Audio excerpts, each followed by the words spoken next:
Yes, आज हम exercise 6.3 की बात करेंगे। 6.2 ऑलरेडी हमने डिस्कस कर लिया है।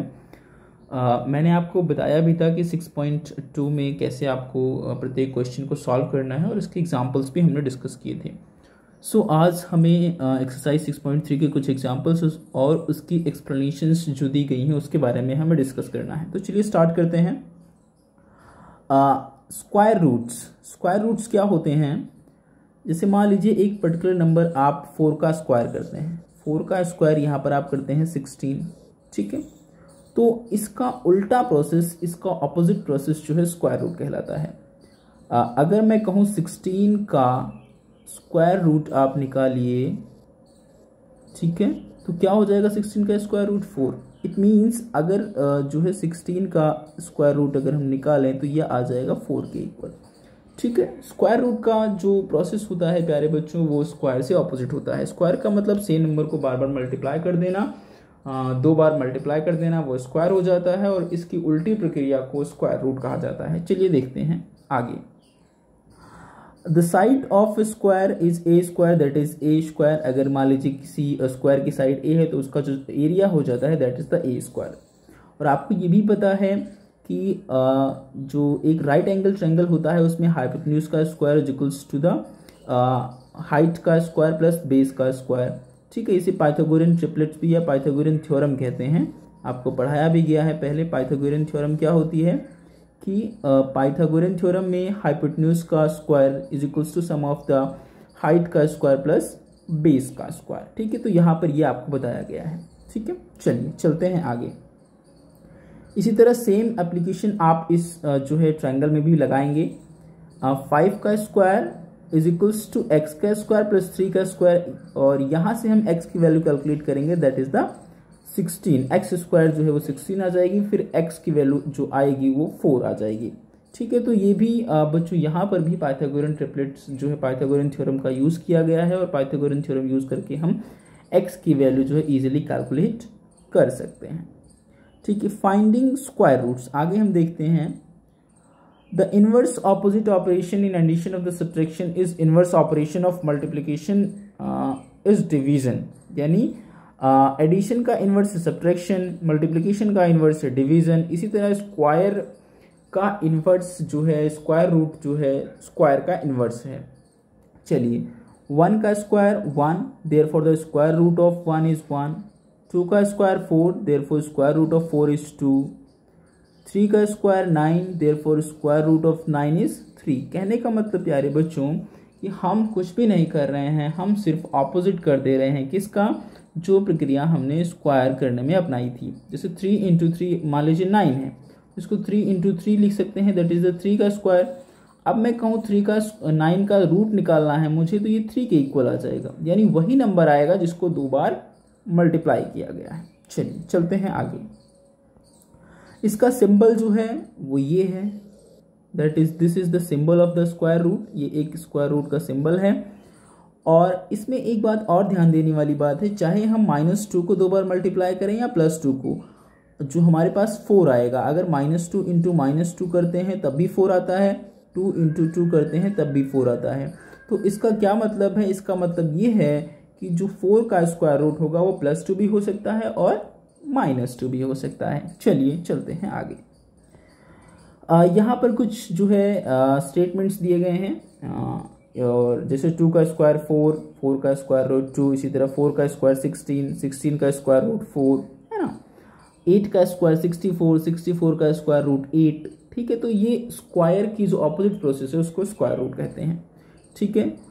Finding square root through the repeated subtraction, ये मैंने आपको बताया था कि sum of N odd natural numbers is equals to the sum of odd N natural numbers is equals to the N square. यानी अगर हम पहले एन ऑड नेचुरल नंबर्स को ले लें तो वो एन के स्क्वायर के इक्वल आ जाती है जितने भी नंबर्स लेंगे। सपोज हम 11 ऑड नंबर्स लेते हैं तो 11 का स्क्वायर हो जाएगा, 9 ऑड नंबर्स लेते हैं तो 9 का स्क्वायर हो जाएगा। स्टार्टिंग से आपको 1 से शुरू करना है, 1 3 5 7, ठीक है। इस तरह 9 11, इस तरह जितने भी आप ऑड नंबर्स काउंट करिए।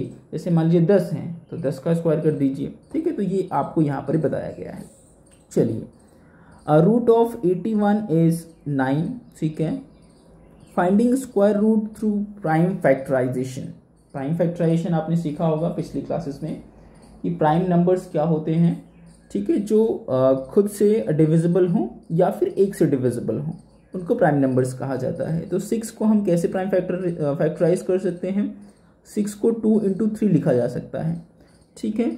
इसी तरह 8 को जो है 2 इंटू 2 इंटू 2 3 टाइम्स लिखा जा सकता है। इसी तरह 12 को हम ऐसे लिख सकते हैं, 15 को ऐसे लिख सकते हैं। इस पर हम क्या ऑब्जर्व कर रहे हैं कि जो है ये प्राइम फैक्टराइजेशन है और जिस नंबर्स में टूट रहा है वो या तो अपने आप से डिविजिबल होगा या फिर 8 से डिविजिबल होगा। लेकिन अगर हम यहाँ बात करें 36 की, 36 में हम क्या देखते हैं कि ये भी प्राइम फैक्टराइजेशन है, बट यहाँ पर 2 इंटू 2 3 इंटू 3, 16 में 2 इंटू 2 2 इंटू 2 2 इंटू 2, ठीक है। तो हम क्या ऑब्जर्व कर रहे हैं प्यारे बच्चों, हम ये ऑब्जर्व कर रहे हैं कि यहाँ पर जो भी प्राइम फैक्टराइजेशन हो रहा है उसमें एक पेयर बन रहा है, उसमें एक पेयर बन रहा है। अगर पेयर बनता है तो इसका मतलब वो एक कंप्लीट स्क्वायर है। तो प्राइम फैक्टराइजेशन में आपको ये बात ध्यान रखनी है कि अगर किसी भी नंबर का प्रॉपर पेयर बन रहा है, प्राइम फैक्टराइजेशन का पेयर बन रहा है यानी जोड़ा बन रहा है, तो ये जो है क्या होगा, वो कंप्लीट स्क्वायर होगा। Is it clear to you all? तो अगर आपसे कहा जाए किसी भी नंबर को बताने के लिए कि ये कंप्लीट स्क्वायर है या नहीं, उसका आप प्राइम फैक्टराइजेशन कर लीजिए। अगर पेयर बन रहा है प्राइम फैक्टराइजेशन का तो वो कंप्लीट स्क्वायर है, अन्यथा वो कंप्लीट स्क्वायर नहीं है, ठीक है। चलते हैं आगे। अब यहाँ पर 324 दिया गया है और कहा गया है कि क्या ये कंप्लीट स्क्वायर है या नहीं। तो इसको करने के लिए हमने यहाँ पर क्या किया है, प्राइम फैक्टराइजेशन किया गया है। यहाँ देखिए प्राइम फैक्टराइजेशन के बाद हम क्या देखते हैं कि 2 इंटू 3 इंटू 3, सिर्फ 3 आ रहा है, ठीक है। अब इसको कंप्लीट स्क्वायर बनाना है तो हमें क्या करना पड़ेगा, एक 3 और लाना पड़ेगा ताकि इसका प्रॉपर पेयर बन जाए, और प्रॉपर पेयर बनते ही प्यारे बच्चों ये कंप्लीट स्क्वायर हो जाएगा, ठीक है। तो यहाँ पर 3 आ गया लास्ट में, 3 1 जा 3, तो 2 यानी 324 एक कंप्लीट स्क्वायर है, क्योंकि यहाँ पर हम देखते हैं जो सभी पेयर्स जो है 2 इंटू 2 3 इंटू 3 एंड 3 इंटू 3 सभी प्राइम फैक्टर्स का एक पेयर जो है बन रहा है। तो that's why this will be the complete square. चलते हैं आगे। By pairing the prime factors, prime factors को जैसे ही हम पेयर करेंगे हम क्या पाते हैं, इसको ऐसे भी लिख सकते हैं 2 स्क्वायर 3 स्क्वायर 3 स्क्वायर, इसको ब्रैकेट के अंदर लिख के होल स्क्वायर लगा सकते हैं। जब इसका रूट करेंगे तो स्क्वायर कट जाएगा, इसका मतलब जो है 18 आ जाएगा। कहने का मतलब क्या हुआ, इट मीन्स जो है 324 प्यारे बच्चों किसका स्क्वायर है, जो है 18 का स्क्वायर है। इसी तरह सिमिलरली आप 256 के साथ कीजिए, उसका प्राइम फैक्टराइजेशन कीजिए। जब हम प्राइम फैक्टराइजेशन कर लेंगे तो हम क्या देखते हैं कि 2 इंटू 2 2 इंटू 2 2 इंटू 2 2 इंटू 2 ये एक पेयर बन रहा है सभी का। तो पेयर में से एक एक नंबर को ले लेंगे और उसको मल्टीप्लाई करने पे हमें 16 मिलता है, तो इट मीन्स 16 का स्क्वायर क्या होगा, 256 होगा, ठीक है। तो किसी नंबर को अगर आपको पता करना है कि क्या वो कंप्लीट स्क्वायर है या नहीं, उसको आप प्राइम फैक्टराइज करिए। अगर प्रॉपर पेयर बन जाता है प्राइम फैक्टर्स का तो इसका मतलब वो कंप्लीट स्क्वायर है, अगर नहीं बनता है तो it means that will not be the complete square. 6400, तो यहाँ पर भी हम प्राइम फैक्टराइजेशन करते हैं और देखते हैं कि क्या बन रहा है, सब में एक एक पेयर बन रहा है, यहाँ पर सभी में एक एक पेयर बन रहा है। एक एक पेयर बनने की वजह से ये कंप्लीट स्क्वायर है और जो ये 80 का कंप्लीट स्क्वायर है, ठीक है। अगला क्वेश्चन है, एग्जाम्पल है, is 90 the complete square, perfect square या कंप्लीट स्क्वायर।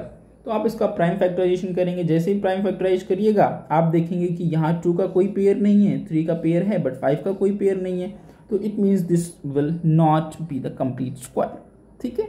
अगला इसी तरह आगे हम चलेंगे, एग्जाम्पल नंबर 6।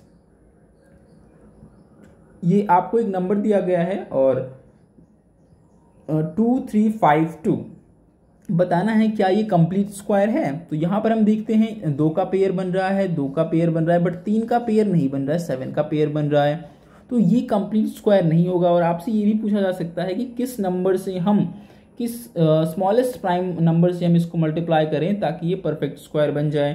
तो हमें इसे स्मॉलेस्ट नंबर दैट इज 3 से मल्टीप्लाई करना पड़ेगा, तभी यहाँ पर 3 का पेयर बन पाएगा। तो इसीलिए जो है इसको स्मॉलेस्ट नंबर 3 से मल्टीप्लाई करना पड़ेगा इसको कंप्लीट स्क्वायर बनाने के लिए। So 3 gets a pair will become a perfect square. जैसे ही 3 से मल्टीप्लाई करेंगे एक परफेक्ट स्क्वायर बन जाएगा। और परफेक्ट स्क्वायर देखिए यहाँ पर 3 से मल्टीप्लाई किया गया है और उसके बाद ये नंबर आ जाएगा जो कि कंप्लीट स्क्वायर है। चलिए चलते हैं आगे। इसी तरह आपसे पूछा जा सकता है कि किस नंबर से डिवाइड करें कि वो कंप्लीट स्क्वायर बन जाए। इसमें भी वही प्रोसेस है, आप उसका प्राइम फैक्टराइजेशन करिए। प्राइम फैक्टराइजेशन के करने के बाद आप क्या देखिए, अगर कोई नंबर जो है पेयर में नहीं है, इस नंबर को ये 3 जो है पेयर में नहीं है, तो इस 3 को हमें हटाना है। तो हम क्या करेंगे, इस 3 से जो है डिवाइड कर देंगे। जैसे ही 3 से डिवाइड करेंगे प्यारे बच्चों, यहाँ से 3 हट जाएगा और 3 हटने के बाद ये कंप्लीट स्क्वायर्स जो है ये पेयर्स बचे रहेंगे। इसका मतलब ये कंप्लीट स्क्वायर में कन्वर्ट हो जाएगा। ठीक है, is it clear to you all? तो डिवीजन में है तो एक पेयर आपको बढ़ा देना है, एक प्राइम फैक्टर बढ़ा देना है। मल्टीप्लिकेशन में है तो और डिवीजन में है तो आपको उसी प्राइम फैक्टर से आपको डिवाइड कर देना है, तब आप कंप्लीट स्क्वायर पा सकते हैं। चलिए example 8, find the smallest square which is divisible by the each of the number 6, 9, 15। जब भी स्मॉलेस्ट नंबर की बात हो हम एलसीएम निकालते हैं, क्योंकि एलसीएम मीन्स ही होता है लीस्ट कॉमन फैक्टर। ठीक है, लीस्ट कॉमन फैक्टर यानी ऐसा जो है कौन सा नंबर होगा जो सबसे कॉमन फैक्टर होगा इन सभी नंबर्स का। तो हम निकालते हैं, हमारे पास जो एलसीएम आता है वो 90 आता है। बट प्रॉब्लम क्या है, यहाँ पर हम देखते हैं जो 90 है वो कंप्लीट स्क्वायर नहीं है और यहाँ पर पूछा गया है स्मॉलेस्ट स्क्वायर नंबर। ध्यान से अगर आप पढ़ेंगे तो स्मॉलेस्ट स्क्वायर नंबर इसको बनाने के लिए यानी 90 को अब हमें क्या करना पड़ेगा, कंप्लीट स्क्वायर बनाना है। कंप्लीट स्क्वायर बनाने के लिए हम जो है इसको यहाँ पर देखते हैं 2 और 5 का पेयर नहीं बन रहा है, तो 2 और 5 का हमें पेयर बनाना पड़ेगा। तो किससे मल्टीप्लाई करें, यानी 10 से मल्टीप्लाई करें, यानी एक 2 और ले आएँ और एक 5 और ले आएँ। जैसे ही एक 2 एक 5 ले आएंगे हमारे पास 2 का भी पेयर बन गया और 3 का भी पेयर बन गया और 5 का पेयर भी बन गया। तो जैसे ही इन सभी का पेयर बन गया हमारे पास ये जो नंबर आ गया, जब इसको 90 को 10 से मल्टीप्लाई करेंगे, 90 into 10 that will be the 900। ये एक स्मॉलेस्ट जो है स्क्वायर नंबर होगा जो 6, 9, 15 से डिविजिबल होगा।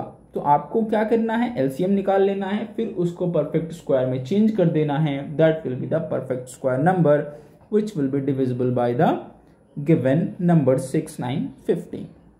चलिए, तो ये एक्सरसाइज 6.3 है। अगर इसमें आपको कोई क्वेश्चन नहीं समझ में आ रहा है तो आप जो है कमेंट सेक्शन में अपनी मेल आईडी टाइप कर सकते हैं, उस पर आपको हम कोशिश करेंगे यथाशीघ्र जो है आपको पीडीएफ फॉर्म में उसका सोल्यूशन मिल जाए। यहाँ से सॉल्व कर आपको जो है आपके मेल पर जो है उसको हम सेंड करवाएं। चलिए, that's enough for this video. ये आपका एक्सरसाइज 6.3 की एक्सप्लेनेशन थी और इसमें जो है हमने देखा कि 6.3 में कैसे क्वेश्चंस हैं, किस तरह के क्वेश्चंस बन सकते हैं। चलिए ठीक है, that's enough for this video. Thank you.